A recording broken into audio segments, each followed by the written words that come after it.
Antes de engravidar, eu me preparei. E quando eu falo em preparação, não é só física, é emocional e espiritual também. Eu parei de tomar anticoncepcional em abril de 2019. Disso eu lembro com certeza. Naquela época, eu sentia que precisava estar inteira para gerar outra vida. Inteira de corpo, mente e espírito. Eu e o Lourenço, a gente conversava muito sobre criar uma família. Não era só um desejo de ter filhos, era a consciência da responsabilidade, sabe? E ter uma família que respeita um ao outro, que escuta, que conversa durante o jantar, que fazem panqueca aos domingos de manhã, que se abraça quando sai de casa, que se beijam ao chegar em casa, que falam eu te amo sem motivo ou com motivo, enfim. Bem uma família cara de comercial de margarina. Por isso começamos a buscar médicos, fazer exames, entender como estava a minha saúde. Nesse mesmo período, eu fiz constelação familiar espiritual, com a intenção de tentar quebrar alguns ciclos de gerações passadas. Crenças, dores, padrões emocionais, coisas que eu senti que precisava parar em mim para não serem passadas adiante. Então, entre 2019 e 2020, a nossa vida estava em transição. Nós morávamos em Alta Floresta e nesse período a gente se mudou para Jaciara. Então, enquanto eu tentava engravidar, a vida também estava acontecendo. Mudança de cidade, adaptação, trabalho, planos. Existia aquela ansiedade de engravidar, mas também existia a necessidade de construir uma estabilidade. O Lourenço estava para concurso, estava super focado. Inclusive, por 2 pontos, ele não classificou para a segunda fase da PRF. E eu vivi uma rotina profissional bem louca, né? Intensa, como já falei em outros vídeos aqui. Mesmo assim, mudamos a alimentação, fizemos acompanhamento nutricional, vitaminas, tentamos fazer tudo que estava ao nosso alcance. A minha primeira gravidez, ela aconteceu em 2020. Eu descobri quando estava viajando para Cuiabá. Lembro que estava no telefone com uma amiga minha, quando o exame chegou por e-mail, e eu tentando entender o exame, eu li, relia e não conseguia acreditar. Foi quando eu mandei para ela e ela disse: Camila, você está grávida. Mesmo assim, eu ainda não conseguia assimilar. Sabe quando a ficha não cai?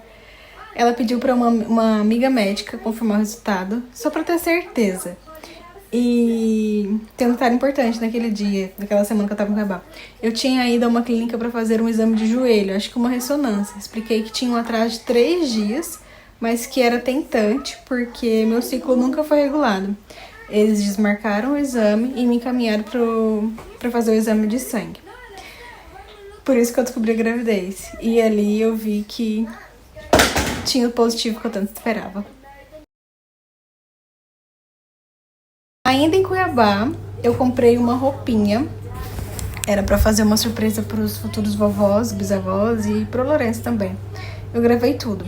A entrega, as reações, a emoção. Só que no fim eu acabei excluindo tudo. Na mesma semana fiz uma ultrassom com a minha mãe, na minha cidade natal, mesmo sabendo que estava muito cedo. No ultrassom só parecia o saco gestacional. Não tinha embrião, não tinha batimento. Eu sabia que poderia ser normal, mas o coração já começou a apertar, sabe? E fiz 2 testes de farmácia. O segundo risquinho parecia sempre mais fraquinho. Mesmo assim, eu mantive a esperança e coloquei nas mãos de Deus.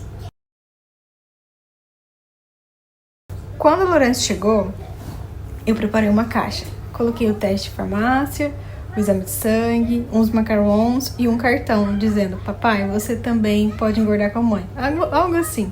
E a roupinha e o ultrassom. Eu lembro da alegria dele até hoje. Mas algumas semanas depois, comecei a ter sangramento vermelho vivo. Aí com isso veio medo, insegurança.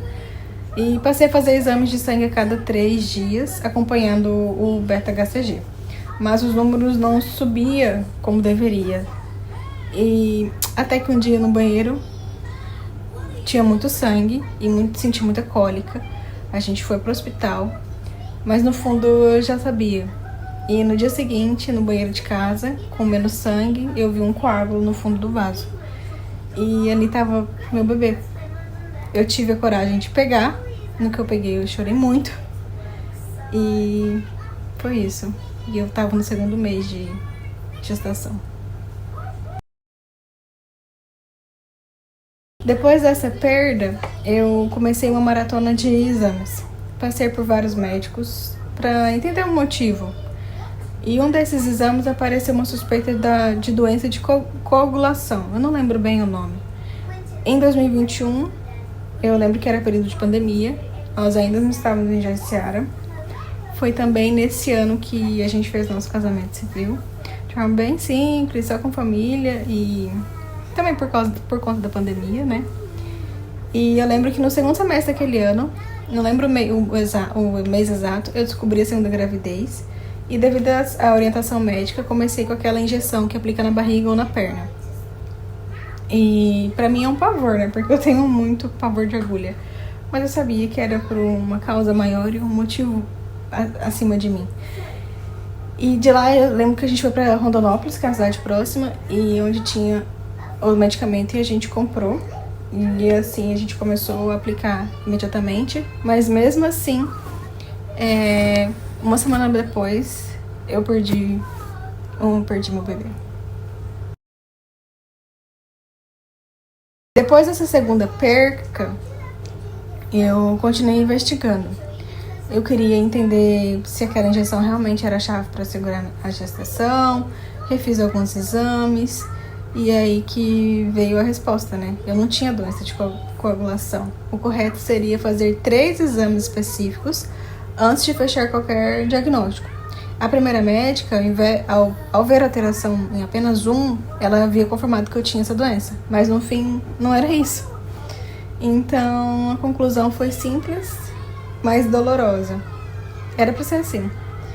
E essa foi a minha fase tentante. Nossa, que legal. Pai te ama. Te ama, papai. Como assim?